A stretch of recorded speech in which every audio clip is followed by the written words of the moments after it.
Long before modern stadiums, scoreboards, and television screens, people gathered for something far simpler and far more revealing. They gathered to watch the body move, to test skill, balance, endurance, and precision. In the ancient Greek and Roman worlds, sport was not a distraction from life. It was a reflection of it. These were not games played in spare time after work. They were events woven into identity, education, pride, and daily rhythm. Tonight, we are stepping into sunlit arenas, open training grounds, and carefully prepared spaces where crowds gathered not for noise, but for focus. Here, sport was a form of learning, a way of measuring oneself against habit, discipline, and routine. What people watched, and how they watched, tells us how they understood the body, time, and enjoyment itself. If you enjoy slow, immersive history that explores ordinary life with calm detail, please take a moment to like this video, share your thoughts in the comments, and subscribe. These small actions help keep long, thoughtful stories like this alive. Now, let us begin where all ancient sport truly started. Not with competition, but with daily training, and how movement itself became a form of pleasure. To understand sports in the ancient Greek and Roman worlds, we must first release a modern assumption that sport exists primarily as competition. In antiquity, sport did not begin with spectators, prizes, or records. It began with movement itself, with the simple, repeated use of the body in structured ways that gradually became enjoyable, meaningful, and socially valued. Long before arenas filled with crowds, the human body was already practicing. In the ancient world, movement was unavoidable. People walked long distances, carried heavy objects, worked outdoors, and used their bodies constantly. But alongside this necessity emerged something quieter, deliberate movement. Movement chosen not because it was required for survival, but because it improved control, balance, and comfort. This is where ancient sport truly began. The body as an instrument, not a machine. For Greeks and Romans, the body was not viewed as a machine to be pushed to limits, nor as something separate from the mind. It was an instrument to be tuned. Just as a lyre required regular adjustment to sound harmonious, the body required repeated, careful movement to function well. This idea shaped everything that followed. Training did not start with competition. It started with posture, balance, and rhythm. Simple actions, walking with intention, lifting with control, standing correctly, were seen as foundational. Over time, these movements were repeated in specific places and times, gradually becoming routines. Routines became habits. Habits became traditions. Sport, in this sense, was a natural extension of daily life, not an escape from it. Greek gymnasia, places of daily practice in the Greek world, the gymnasium was not a stadium. It was closer to what we might call a training ground or movement school. People came not only to exercise, but to learn how to move properly. The gymnasium was open, airy, and calm. There was no urgency, no constant cheering. Movement here was slow, repetitive, and focused. Young men practiced running, jumping, throwing, and wrestling like exercises, not for spectacle, but for coordination and self-knowledge. These activities were performed regularly, often daily. They were part of education, not entertainment. The pleasure came from familiarity, from feeling the body respond more smoothly over time. Spectators, when present, were quiet observers. They watched technique, not outcomes. Roman training grounds, practical movement with order. Roman approaches to sport were shaped by their culture of structure and routine. While they admired Greek physical traditions, they adapted them to Roman values of order, discipline, and usefulness. Roman training grounds emphasized functional movement. Running was practiced because endurance mattered. Throwing was practiced because coordination mattered. Lifting and carrying were practiced because strength mattered. But this practicality did not remove enjoyment. Repetition itself created satisfaction. The Roman mindset valued improvement through consistency. Doing the same movement correctly, again and again, was considered rewarding. Sport was not separate from duty. It was duty refined into skill. Sport without urgency, one of the most striking differences between ancient and modern sport is pace. Ancient training was slow. Movements were repeated patiently. Rest was expected. There was time to talk, observe, and adjust. There was no obsession with speed, scores, or records. Progress was measured by comfort and control, not numbers. This slowness allowed sport to become pleasurable without pressure. People returned day after day because the body felt better afterward. Joints moved more freely. Breathing felt easier. Balance improved. These sensations were rewarding enough. Games as extensions of training, when games eventually emerged, they were not sudden inventions. They were structured versions of familiar movements. Running became races. Throwing became contests. Jumping became measured displays. These games did not replace training, they highlighted it. Importantly, participation mattered more than victory. Being seen as someone who trained regularly carried social value. Skill demonstrated discipline, not dominance. In Greece especially, games were moments of recognition, not confrontation. They showed how well someone had cared for their body over time. Watching as learning spectatorship in the ancient world was different from modern entertainment. Watching sport was a form of education. People observed posture, technique, and control. They learned by watching others move. The crowd did not demand constant action. Silence and attention were part of the experience. Enjoyment came from understanding effort, not from noise. This made sport inclusive in a subtle way. Even those who did not participate physically could participate mentally. They understood movement. They recognized improvement. Sport as routine pleasure. Because training was embedded in daily life, it did not require motivation in the modern sense. People did not ask whether they felt like exercising. It was simply part of the day. This routine created calm enjoyment. There was no dramatic buildup, no sudden release. Sport did not interrupt life, it flowed through it. The Greeks especially believed that regular movement improved not only the body, but the mind's ability to remain steady. Romans believed it improved reliability and order. In both cultures, sport was linked to self-respect.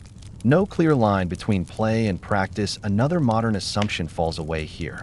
The idea that play and practice are separate. In the ancient world, they blended. Training was playful. Games were instructional. There was no sharp boundary. Laughter existed, but so did seriousness. Effort existed, but so did ease. This balance made sport sustainable. People did not burn out because expectations were moderate. The body was trained to last, not to peak briefly. Why this matters. Understanding this foundation explains everything that follows. Greek and Roman sports did not exist to fill empty time. They existed to shape time. They organized the day, the body, and attention. Fun was not loud or chaotic. It was steady and familiar. Only later, much later, did spectacle grow larger and louder. But at the core, ancient sport remained rooted in this quiet beginning. Movement chosen for its own sake. Before crowds, before events, before famous games, there was simply the human body discovering that moving well feels good. And from that simple truth, an entire world of sport slowly grew. To understand Greek sport properly, we must slow down our thinking until it matches the rhythm of Greek daily life. Modern ideas arrive too quickly. We imagine events, crowds, prizes, and moments of victory or loss. But Greek sport did not grow out of moments. It grew out of days that repeated themselves, quietly, predictably, and with purpose. Sport was not something added to life after necessities were met. It was one of the ways life itself was organized. For the Greeks, movement was education. From early youth, the body was trained alongside the mind, not as a separate discipline, but as a parallel one. A person who could reason but could not move with control was considered incomplete. Likewise, a strong body without balance or awareness was seen as unfinished. Sport existed to bring these elements into harmony. Training did not begin with competition. It began with familiarity. Familiarity with one's own weight, one's own breath, one's own balance. Young people learned to stand properly before they learned to run. They learned how to shift weight before they learned how to throw. These lessons were not rushed. There was no urgency to reach a final stage. Greek culture did not measure progress by speed, but by smoothness. This approach shaped every sport that later appeared. Running, jumping, throwing, and wrestling were not isolated activities. They were expressions of the same underlying goal, to move the body in a way that felt complete and reliable. The pleasure of Greek sport came from repetition that slowly removed effort from movement. When movement no longer felt forced, it became enjoyable. Running, for example, was practiced not as an explosion of speed, but as a conversation between breath and stride. Greeks paid close attention to how the foot met the ground, how the torso remained upright, how the arms balanced the motion rather than driving it aggressively. Running was often done at moderate pace, long enough for the body to settle into rhythm. Exhaustion was not the aim. Control was. This made running sustainable. People could run regularly without injury or dread. The body learned to anticipate the movement and prepare for it naturally. Over time, running stopped feeling like effort and began to feel like flow. This is where enjoyment lived, not in finishing first, but in finishing comfortably. Jumping followed a similar logic. Rather than chasing maximum distance, Greek jumpers focused on coordination. The body had to move as a single unit. Arms, legs, and torso worked together. Small handheld weights were sometimes used not to create dramatic results, but to stabilize rhythm and timing. These weights forced attention to balance and control, making each jump an exercise in awareness. The satisfaction of jumping did not come from dramatic outcomes. It came from subtle improvement, a landing that felt steadier than the last, a takeoff that required less conscious effort. These small changes were deeply rewarding because they reflected internal progress rather than external comparison. Throwing was approached with the same patience. Greeks understood that power without control produced inconsistency. Therefore, practice emphasized release, angle, and follow-through. The object being thrown was secondary to the movement itself. A good throw was one that felt inevitable, as if the body had decided long before the arm moved. Repetition created trust between mind and body. When the movement became reliable, throwing became pleasurable. There was no need to force the action. It unfolded naturally. Wrestling, often misunderstood through modern lenses, was one of the clearest expressions of Greek sporting philosophy. It was not about aggression or domination. It was about balance under pressure. Wrestlers learned to remain calm while responding to another person's movement. Strength mattered, but only when paired with timing and awareness. Greek wrestling was slow. Movements were deliberate. Rushing created mistakes. A wrestler who stayed composed was admired more than one who acted quickly. Spectators watched with focus rather than noise. They appreciated moments of clean technique, moments when the body responded intelligently rather than forcefully. What unified all these activities was calm repetition. Training sessions were not chaotic. Instruction was quiet. Corrections were subtle. There was time to observe, to adjust, to rest. Greeks believed that agitation interfered with learning. Calm allowed the body to absorb movement without resistance. This atmosphere made sport approachable. People returned day after day not because they were compelled, but because training created a sense of order. The body felt more predictable afterward. Joints moved more freely. Breathing felt deeper. These sensations were pleasurable enough to sustain practice without external motivation. One of the most misunderstood aspects of Greek sport is nudity. Modern interpretations often reduce it to spectacle or symbolism. In reality, it served a practical purpose: clarity of movement. Without clothing, posture and alignment were visible. Teachers could correct imbalances. Practitioners could feel how the body moved without interference. This visibility was not judgmental. It was instructional. The body was studied, not evaluated. Differences were accepted. What mattered was not appearance, but how movement functioned. Spectatorship followed the same logic. Watching sport was not passive entertainment. It was shared understanding. Most spectators had trained themselves at some point. They recognized effort. They noticed technique. Silence was common because attention was focused. Enjoyment came from recognition rather than surprise. A well-executed movement was satisfying because it confirmed shared knowledge. Sport reinforced community values by reminding people what controlled movement looked like. Competition existed, but it was occasional. It punctuated routine rather than replacing it. Games did not dominate daily life. They highlighted it. When competitions occurred, they were moments of acknowledgement, not endpoints. Victory mattered less than demonstration of discipline. Because comparison was limited, pressure remained low. People did not train under constant evaluation. This allowed sport to be practiced across a wider range of ages and abilities. Participation mattered more than outcome. Greek sport also lacked obsession with records.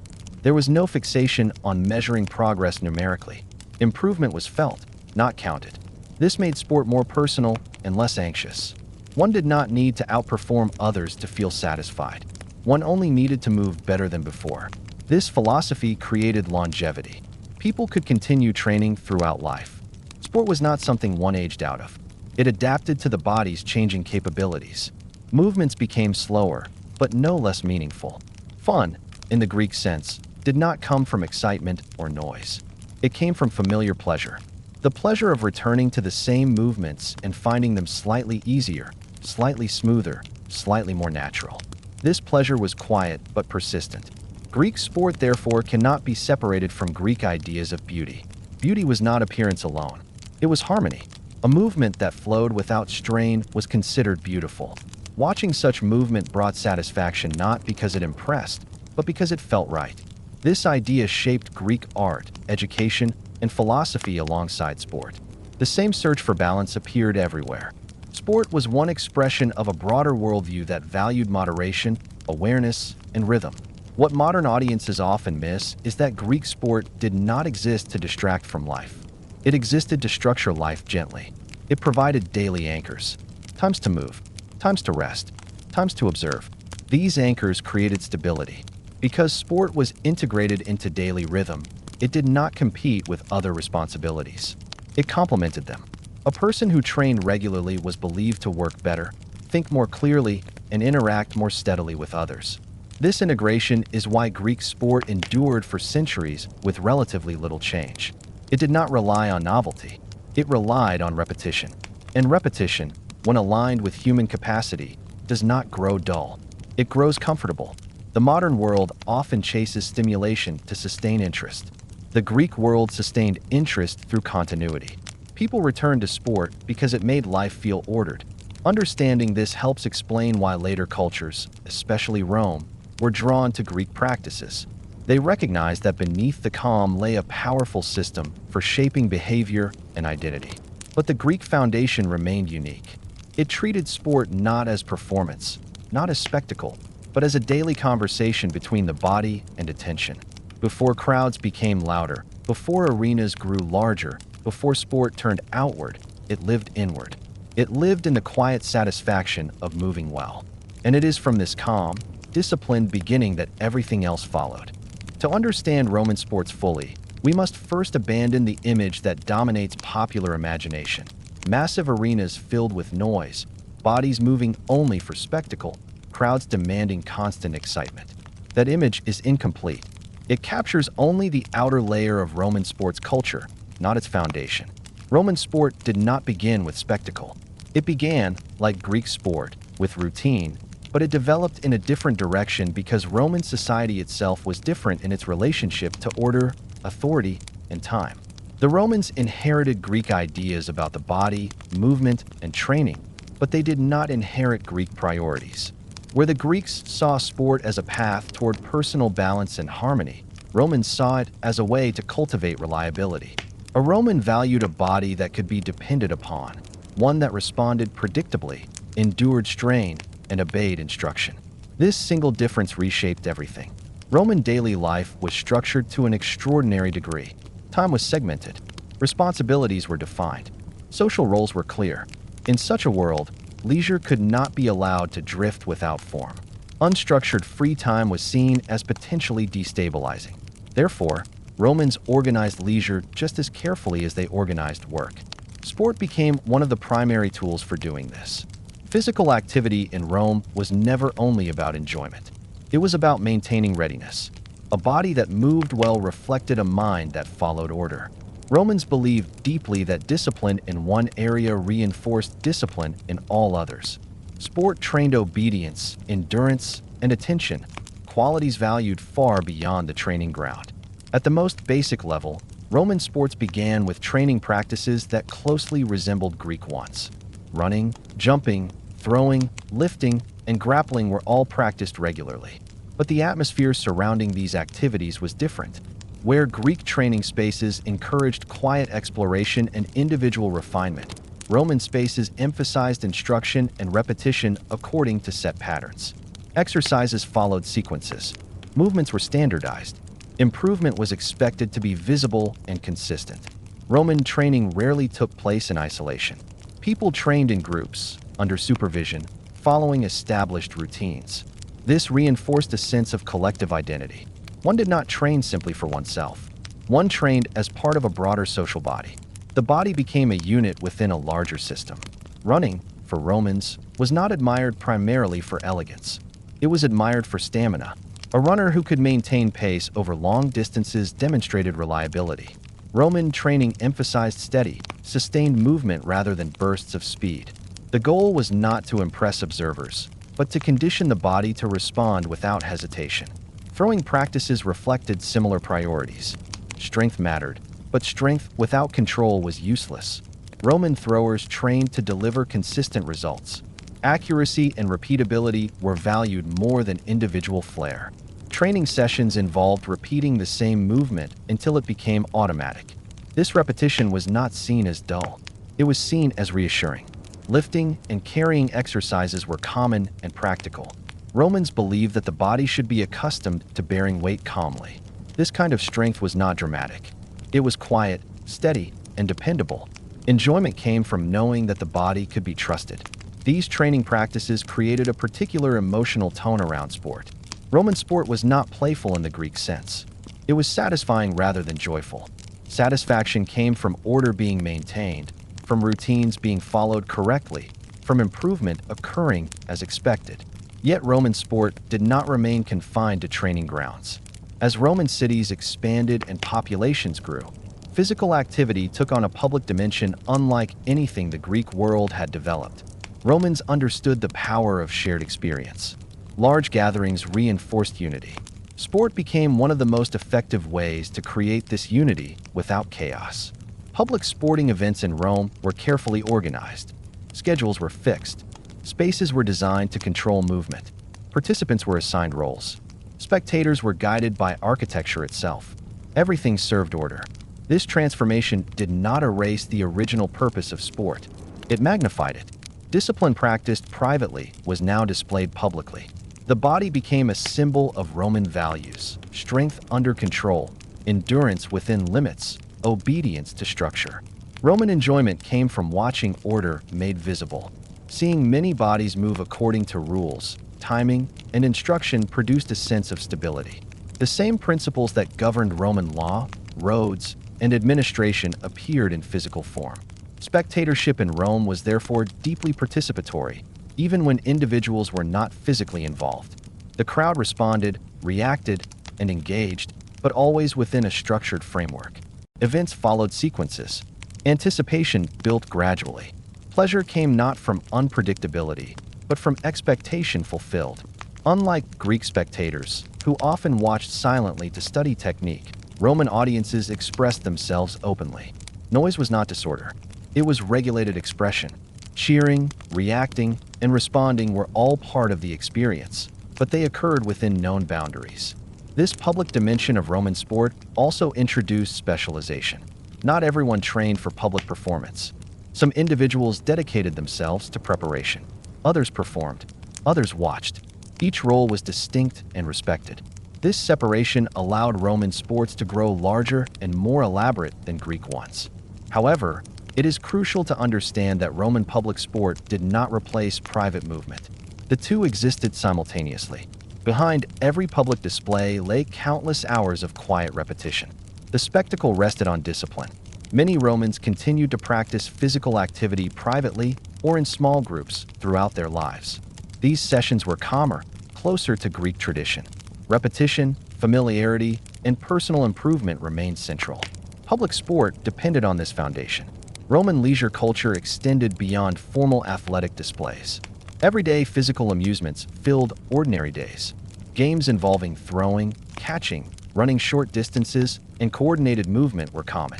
These activities were light, social, and accessible. They reinforced coordination and connection without demanding intense effort.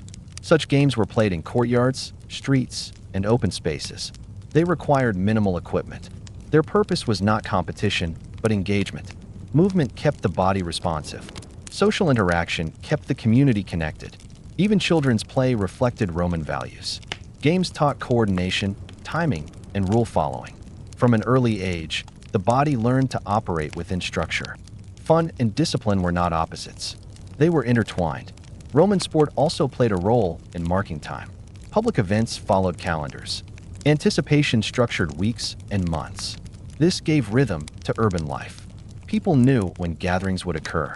Life felt organized. Importantly, Roman sport did not encourage constant novelty. The same activities repeated year after year. This repetition was comforting. It reinforced continuity. Change occurred slowly. From a modern perspective, Roman sport may appear excessive or overwhelming. But within its own context, it served a stabilizing function. It provided predictable outlets for energy. It reinforced shared values. It made order visible and enjoyable. The Roman approach transformed Greek calm into civic expression without destroying its foundation. Where Greeks emphasized individual harmony, Romans emphasized collective reliability. Both valued repetition, but for different reasons. Roman sport taught people how to exist within a system. It trained bodies to obey rhythm and structure. It made leisure productive without eliminating enjoyment. This combination explains why Roman sports culture influenced later societies so profoundly. It demonstrated how physical activity could serve not only health, but identity, order, and shared experience on a massive scale. Yet beneath all the noise, architecture, and ceremony, the ancient truth remained unchanged. Movement had to be practiced patiently. The body still learned slowly. Skill still required repetition. Roman sport did not invent spectacle out of nothing. It built spectacle on discipline.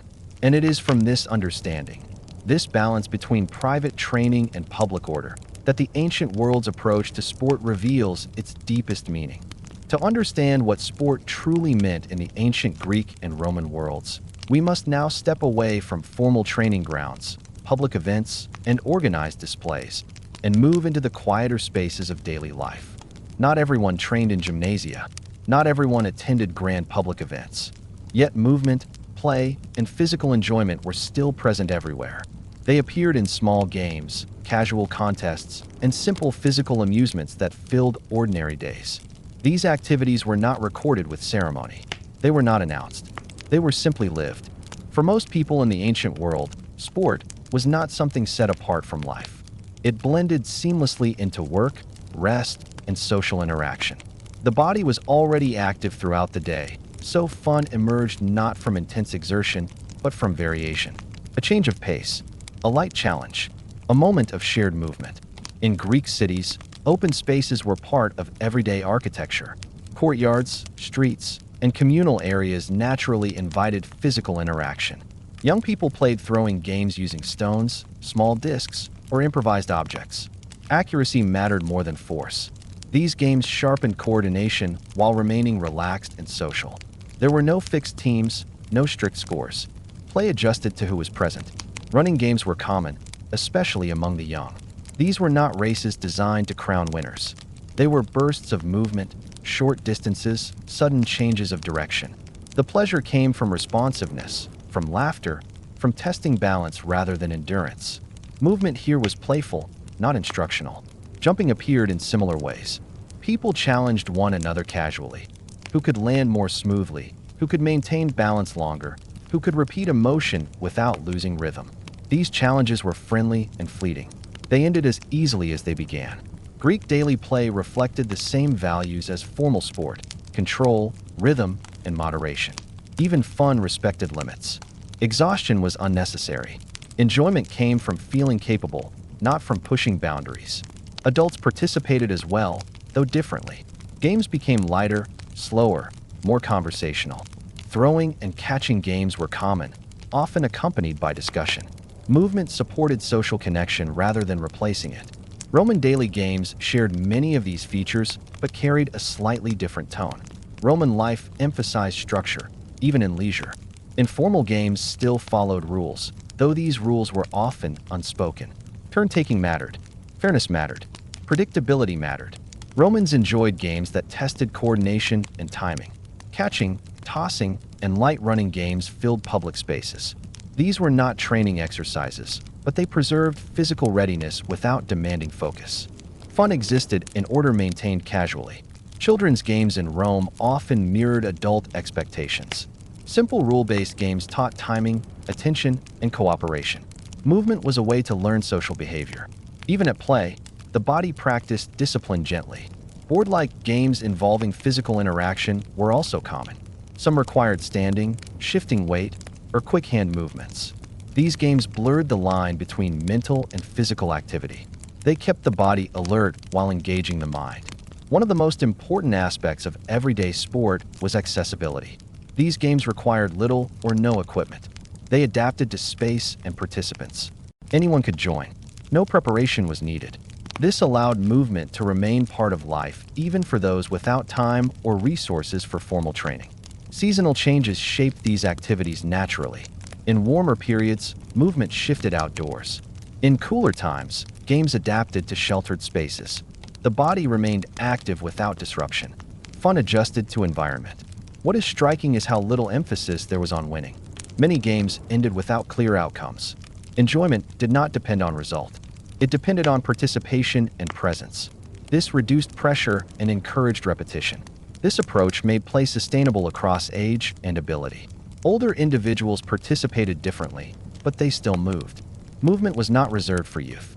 It remained part of social identity. Spectatorship here was informal. People watched while passing by. They commented casually. Observation blended into participation. There was no boundary between audience and player. These everyday games served a deeper function. They kept the body responsive. They preserved coordination. They reinforced social bonds, all without requiring commitment or ceremony. In this way, everyday sport acted as maintenance rather than achievement. It prevented stiffness. It preserved awareness. It kept movement familiar. Greek and Roman societies understood something modern life often forgets. The body does not need constant intensity to remain alive. It needs regular, gentle engagement. Fun, therefore, was not loud or dramatic. It was calm, shared, and repeatable. These small games also prepared people for larger events without consciously doing so. Coordination developed naturally. Timing improved quietly. When formal sport appeared, the body was already prepared. This continuity explains why ancient sport felt natural rather than imposed. It grew from what people already enjoyed. Movement was never isolated. It was part of conversation, part of rest, part of community life. Sport did not pull people away from one another. It brought them together. Understanding these everyday pleasures completes the picture of ancient sport, not as something rare or elite, but as something woven into ordinary existence. From quiet play to public display, from casual movement to structured training, the ancient world found enjoyment not in extremes, but in familiarity. And it is here, in these small, almost invisible moments of play, that we see how Greeks and Romans truly did sport, not to escape life, but to feel at home within it. When people in the ancient Greek and Roman worlds gathered to watch sport, they were not seeking shock, surprise, or constant excitement. They were not escaping boredom, nor were they searching for intensity. What they were seeking was something far quieter and far deeper: shared recognition. They gathered to see movements they already understood, performed carefully, in a space where time slowed and attention settled.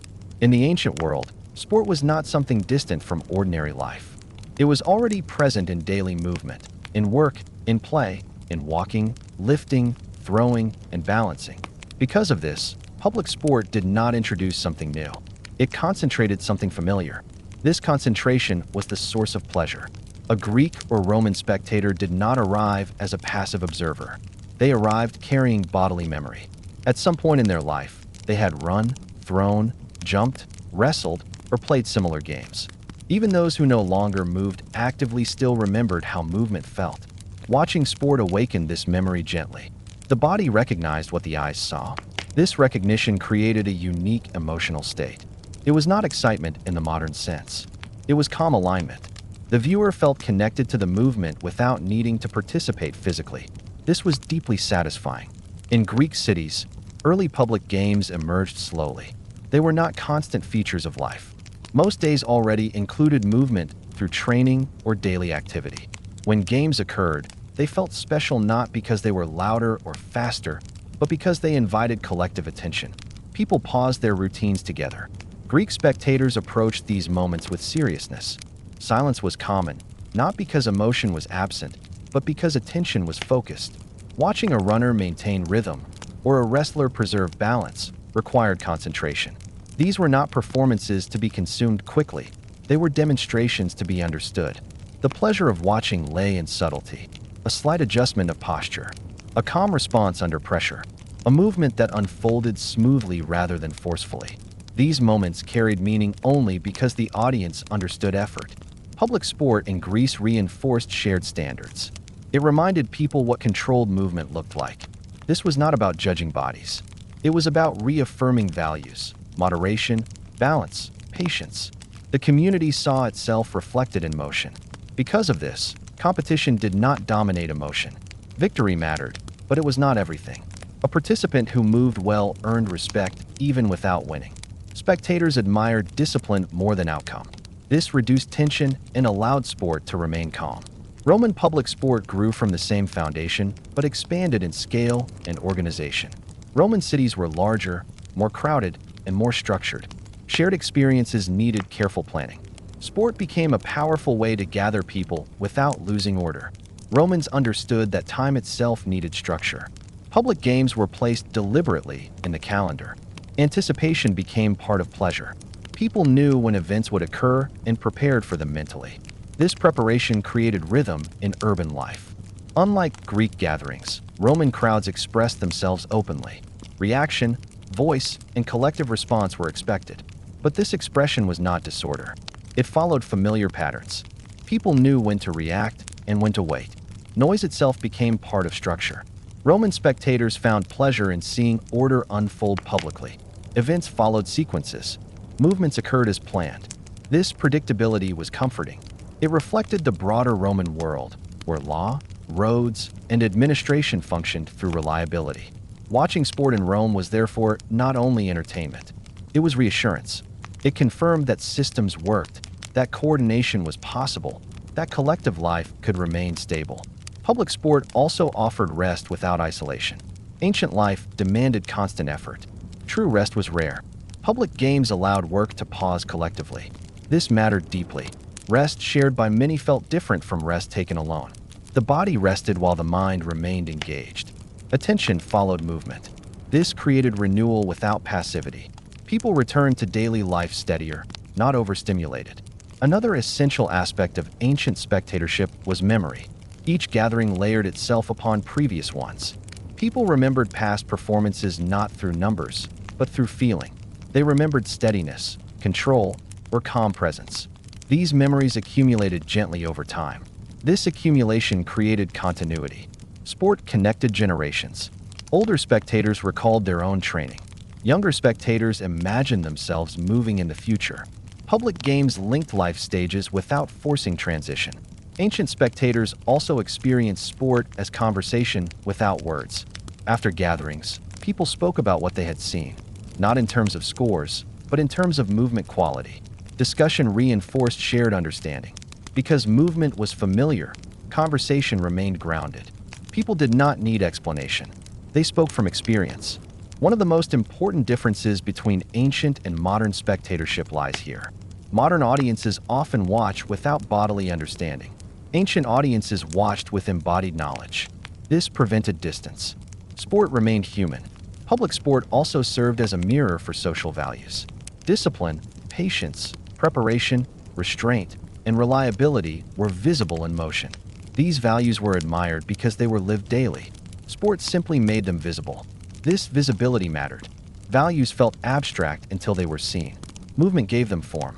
It is important to note that ancient public sport did not demand constant novelty.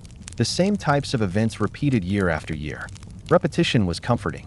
It reinforced stability. Change occurred slowly, allowing recognition to deepen rather than reset. In this way, ancient sport avoided exhaustion. It did not need escalation. It relied on familiarity. Familiarity sustained interest far longer than surprise ever could. Public sport also maintained a delicate balance between individual and collective identity. Performers were recognized, but they were not isolated from the community. Their movements belonged to shared tradition. Spectators felt pride without separation. This balance prevented alienation. Sport did not elevate a few at the expense of many. It affirmed participation at all levels. As Roman sport grew more elaborate, this foundation remained. Even as spaces grew larger and events more complex, the emotional logic stayed the same. People gathered to see what they already understood, performed with care. Ancient sport, therefore, did not pull people away from their bodies. It reminded them of their bodies. It did not distract from life. It clarified it. From small daily games to large public gatherings, sport followed a single path. Movement first lived quietly in everyday life. Then, at chosen moments, it was brought into shared focus, not to astonish, but to affirm. This affirmation was the true pleasure of ancient sport. Understanding this prepares us to move forward. Because when these traditions later changed, declined, or transformed, it was not because people lost interest in movement. It was because the structure of life itself shifted. When historians speak of the decline of ancient Greek and Roman sport, the language often used suggests disappearance, rupture, or failure, as if the long tradition of ancient physical culture ended abruptly and left behind only ruins and silence. This way of describing the past is tempting because it creates a clear ending, but it does not reflect how people actually lived through the transition. Ancient sport did not end in the way institutions end. It did not collapse under pressure or vanish due to neglect. Instead, it lost its frame while retaining its substance, and this distinction is essential to understanding what truly happened. Sport in the ancient world had never been an isolated system that could be removed cleanly from society. It was never merely a collection of events, rules, or places. It was a way of organizing bodily attention within daily life. Greek and Roman sport existed because people shared rhythms of time, movement, and expectation. When those rhythms changed, sport did not resist or disappear. It adjusted quietly, becoming less visible while continuing to shape behavior. In the Greek world, physical training had once been woven deeply into education and daily routine. The gymnasium was not simply a place where bodies were trained. It was a space where movement, thought, conversation, and observation flowed together without sharp boundaries. People returned to the same movements day after day, not because they were compelled, but because those movements created balance and familiarity. When political, social, and economic priorities shifted, this shared rhythm weakened. The gymnasium did not suddenly close, nor was training forbidden. Instead, the gymnasium gradually stopped being the center around which the day revolved. As this happened, physical activity did not vanish. People continued to move because movement is unavoidable. Walking remained essential. Lifting, carrying, balancing, and playing simple games continued as they always had. What changed was the collective attention given to these movements. They were no longer named as sport, no longer framed as central practices worthy of shared focus. They became background activity, woven quietly into ordinary life. This transition did not feel like loss to those experiencing it. It felt natural. When something has always existed as part of daily routine, its fading from public emphasis does not register as disappearance. It simply becomes less discussed. Ancient sport, once deeply embedded, became unremarkable, and unremarkable things rarely leave clear historical traces. Roman society underwent a similar transformation, though its path was shaped by different pressures. Roman sport had grown increasingly public, ceremonial, and large in scale. It relied heavily on spectatorship, scheduling, and organization. As Roman life became more administratively complex and socially demanding, the emotional relationship between individuals and public sport subtly shifted. The events remained impressive, but they began to feel less connected to ordinary bodily experience. Participation and spectatorship slowly drifted apart. Roman public sport had once depended on the fact that spectators understood movement through their own routines.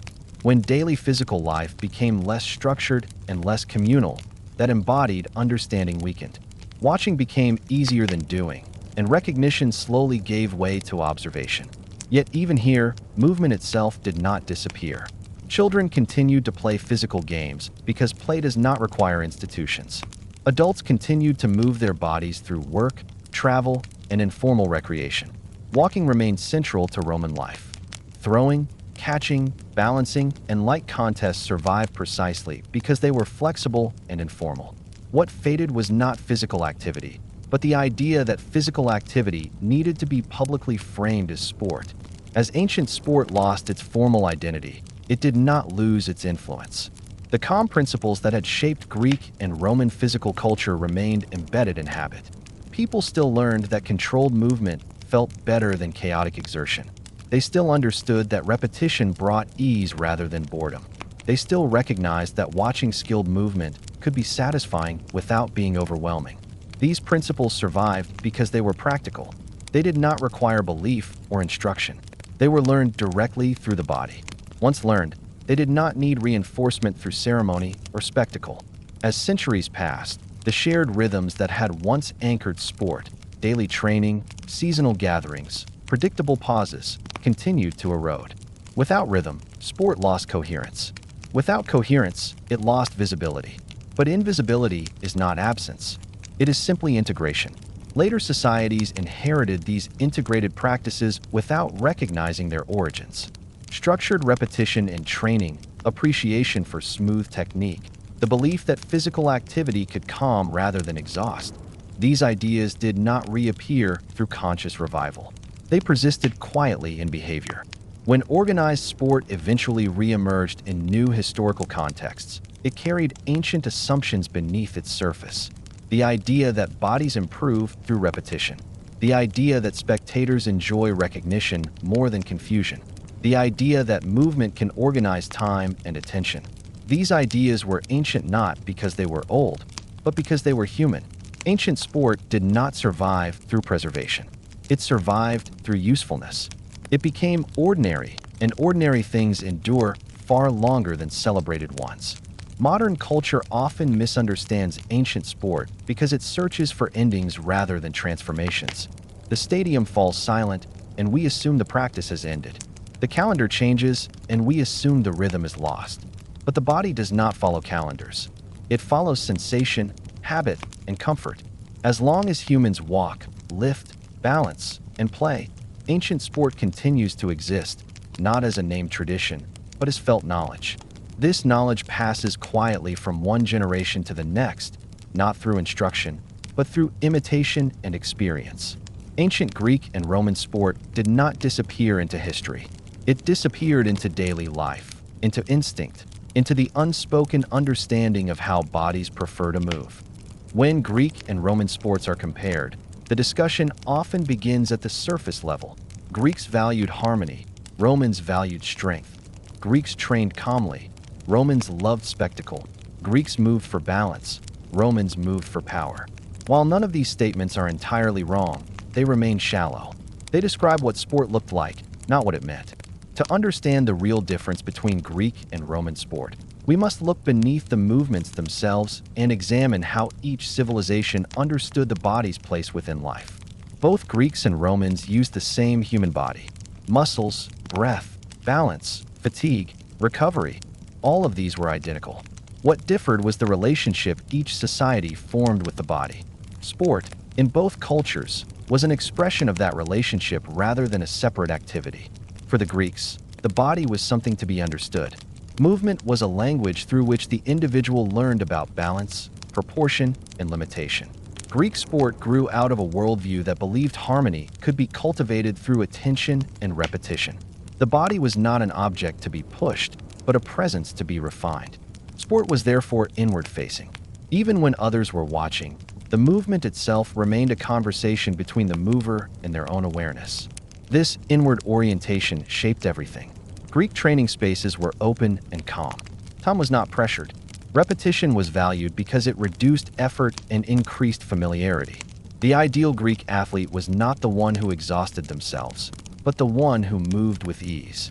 Sport existed to make life feel smoother, not louder. Roman sport emerged from a very different relationship with the body. Romans did not primarily seek understanding through movement. They sought reliability. A Roman valued a body that responded consistently, obeyed instruction, and endured demand without complaint. Movement was not a question to be explored, but a capacity to be maintained. This difference changed the emotional tone of sport completely. Roman training emphasized routine, order, and repetition not as self-discovery, but as preparation. The body was expected to serve roles within a larger system. Sport therefore looked outward. It prepared the individual to function within society rather than to contemplate themselves. Because Greek sport was inward-facing, it remained closely tied to education and daily rhythm. Training was not a separate event. It was part of becoming a complete person. Because Roman sport was outward-facing, it became increasingly public. Movement was displayed, organized, and scheduled. The body became a visible symbol of social values. Neither approach was accidental. Each reflected the deeper structure of its civilization. Greek city-states were smaller, more intimate, and more focused on individual participation in civic life. Their sport emphasized self-regulation because self-regulation was required everywhere else.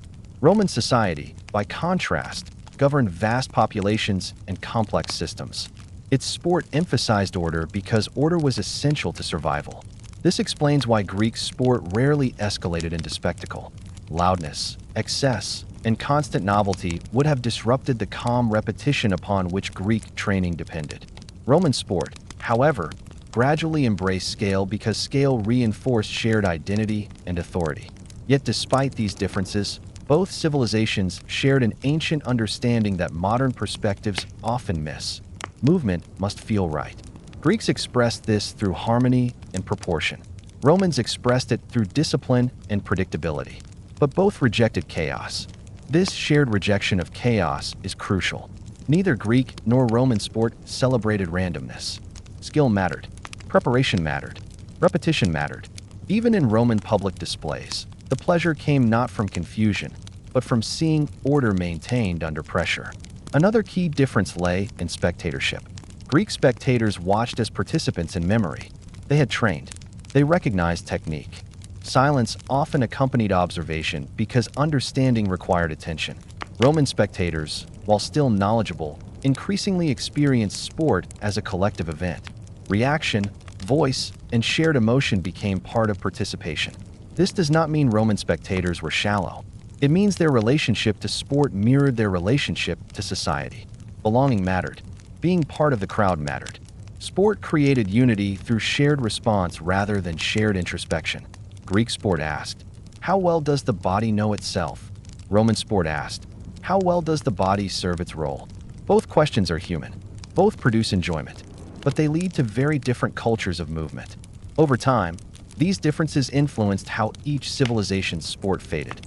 Greek sport dissolved quietly into habit because it had always lived there. Roman sport lingered publicly for longer because it had become tied to ceremony and structure. But even when Roman public sport faded, its underlying discipline survived in routine, training, and organization. What is most remarkable is that neither approach disappeared completely. Modern sport contains both Greek and Roman instincts simultaneously. We still value smooth technique and balance. We still admire discipline and endurance. We still enjoy watching movement that feels controlled. When people prefer calm training, repetition, and inward focus, they echo Greek sport. When people organize events, schedules, and large gatherings around movement, they echo Roman sport. Modern life oscillates between these two ancient understandings without always realizing it. The ancient world did not leave us a single model of sport. It left us a tension between two ways of relating to the body. One inward, one outward. One contemplative, one organizational. Neither is complete on its own. Greek sport reminds us that movement can be a form of self-knowledge. Roman sport reminds us that movement can bind communities together. Together, they reveal why sport has always mattered beyond physical benefit. Sport has never been only about bodies. It has always been about how societies understand themselves through bodies. And it is here, in this comparison, that ancient sport reveals its final lesson. The body does not belong only to the individual, nor only to society. It belongs to both, and sport is the space where that balance is negotiated. Understanding this prepares us for the final stage of our journey, where all these threads come together and the ancient world quietly hands its understanding of sport to the future.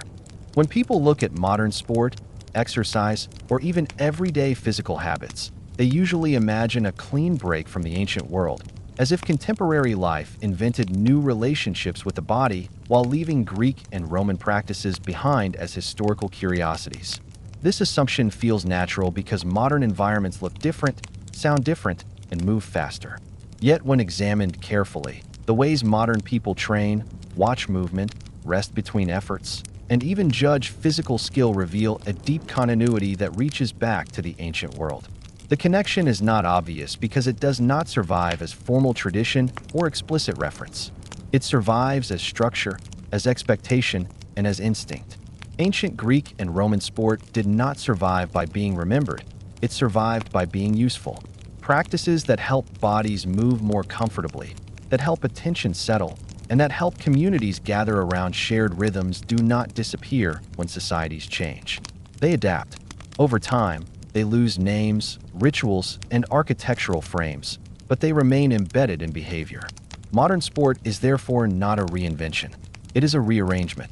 One of the clearest continuities lies in how modern training still relies on repetition rather than novelty, even when novelty is celebrated on the surface.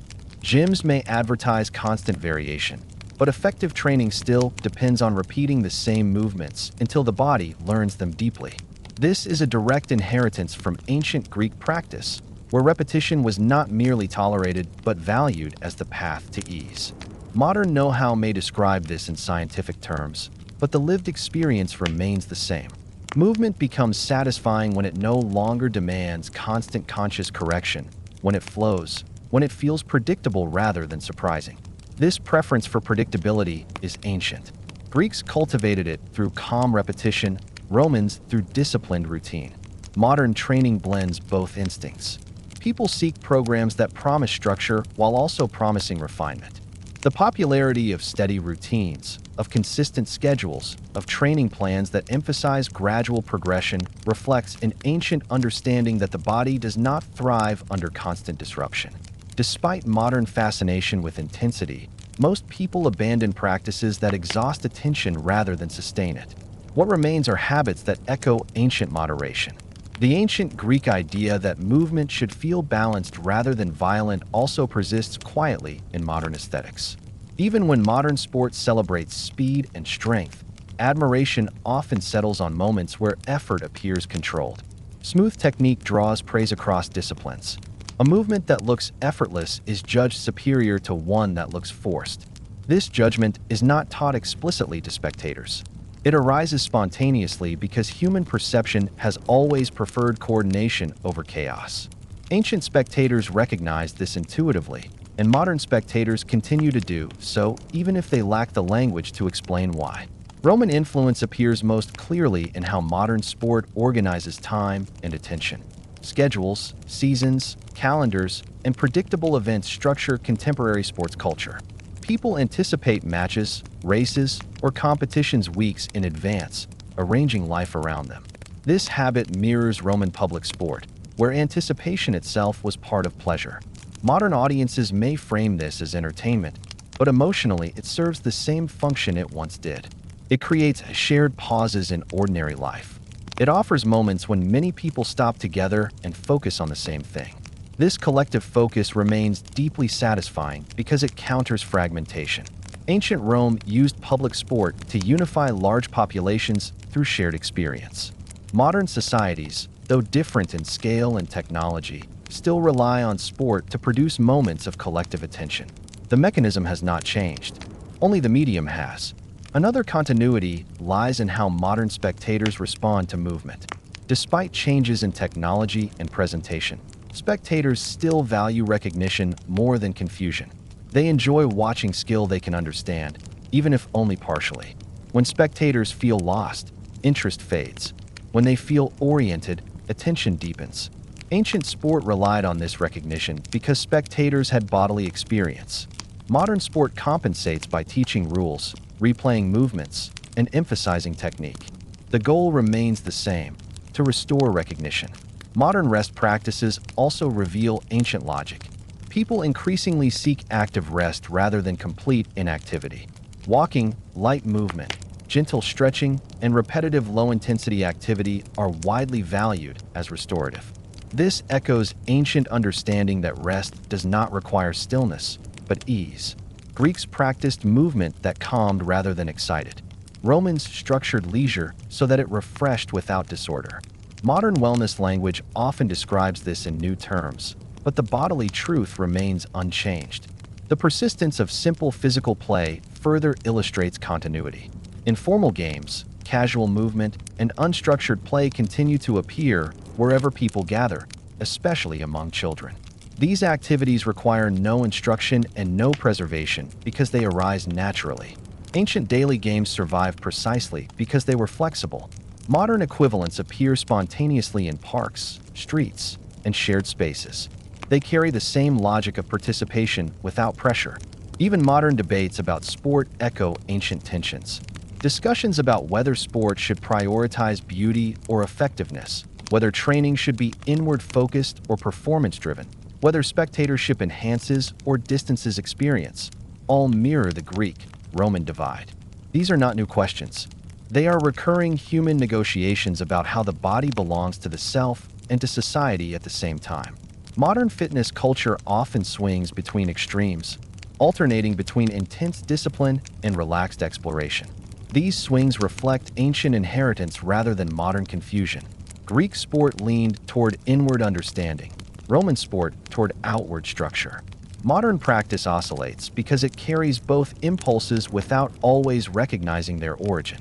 When people seek calm training, they echo Greece. When they seek organized competition and public events, they echo Rome.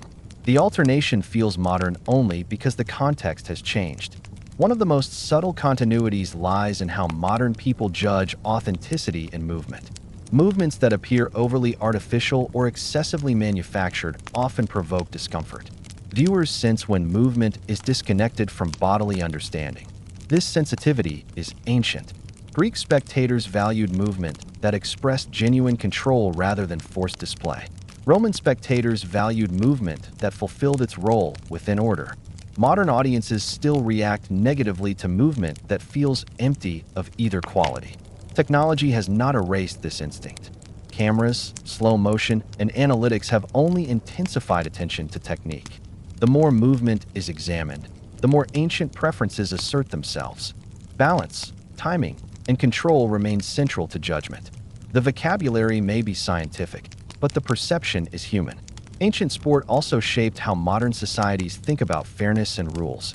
The expectation that movement should follow agreed patterns, that contests should unfold within known limits, reflects Roman organizational logic. Even informal modern games tend to establish rules spontaneously. This impulse is not cultural fashion. It is an ancient solution to shared play. Perhaps the deepest continuity appears in how modern people use movement to regulate emotion. Training to calm the mind, walking to think, repetitive motion to settle attention, all reflect ancient understanding that the body influences the mind through rhythm rather than force. Greek philosophy and Roman discipline both recognized this, though they expressed it differently. Modern neuroscience confirms what ancient practice already embodied. What has changed is not the function of movement, but its visibility. Ancient sport was visible because it structured life openly. Modern sport often hides its ancient logic beneath technology, branding, and speed. Yet when these layers are stripped away, the same principles appear. Modern people often imagine that ancient sport belonged to a slower, simpler world. In reality, ancient sport belonged to a more attentive world. Modern life is faster, but attention remains limited. When attention becomes strained, people return instinctively to practices that ancient societies refined long ago. They seek repetition, rhythm, and shared focus because these restore coherence. Ancient sport did not teach people how to win. It taught them how to continue. Modern sport still performs this function, even when framed differently. It offers continuity in a fragmented world. It organizes time. It gives the body familiar tasks. It creates shared pauses. The most important inheritance of ancient sport is therefore not any specific event or practice. It is the understanding that movement can hold life together quietly. That understanding has never needed preservation because it renews itself whenever people move with attention. Greek and Roman sport did not survive as history. It survived as habit, as instinct, as preference. Modern people live with it daily without noticing. And it is precisely this unnoticed survival that proves its power. As we come to the end of this long journey, there is no single moment to point to, no final scene where ancient sport closes its doors and modern life opens new ones. That kind of ending belongs to stories that rely on events. This story has never been about events. It has been about continuity. Greek and Roman sports were never separate from life, and that is precisely why they never truly ended. They did not survive as rules, arenas, or named traditions. They survived as ways of paying attention to the body, as expectations about how movement should feel, as quiet agreements about rhythm, repetition, and balance. When the visible structures faded, These deeper patterns remained because they were never dependent on memory. They were dependent on use. The ancient world did not invent sport as entertainment. It discovered that movement could organize time, stabilize emotion, and bind people together without words. Greeks approached this discovery inwardly, treating the body as something to be understood through calm repetition and balance. Romans approached it outwardly, treating the body as something that created order, reliability, and shared experience at scale. These approaches were different, but they were not opposites. They were complementary responses to the same human reality. That reality has not changed. Modern life may look faster, louder, and more complex, but the human body remains the same. It still prefers rhythm over chaos. It still learns through repetition rather than constant novelty. It still finds satisfaction in movement that feels controlled rather than forced. It still responds emotionally when watching skill it can recognize. These responses are not cultural trends. They are ancient inheritances. This is why modern sport, exercise, and everyday movement continue to echo Greek and Roman logic even when no one intends them to. Training plans rely on repetition. Spectators respond to smooth technique. Schedules structure attention. Informal play appears wherever people gather. Calm movement restores focus. These are not modern discoveries. They are ancient solutions resurfacing again and again because they work. The ancient world understood something that modern life sometimes forgets. Movement does not need to be extreme to be meaningful. It does not need constant escalation to remain engaging. It does not need to dominate life in order to support it. When movement becomes familiar, when it fits naturally into the day, it stops feeling like effort and starts feeling like belonging.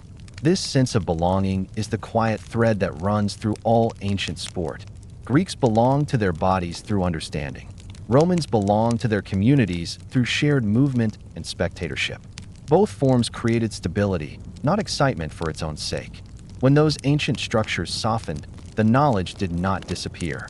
It slipped beneath the surface of daily habit. The body remembered even when society stopped naming what it remembered. That is why ancient sport does not feel distant when we look closely. It feels strangely familiar. We recognize it not because we have studied it, but because we still live inside its assumptions. Every time we repeat a movement until it feels natural, every time we prefer calm consistency over constant intensity, every time we gather to watch movement we understand rather than movement that overwhelms us, we are responding to something very old. History often focuses on what is lost. This story has been about what stays.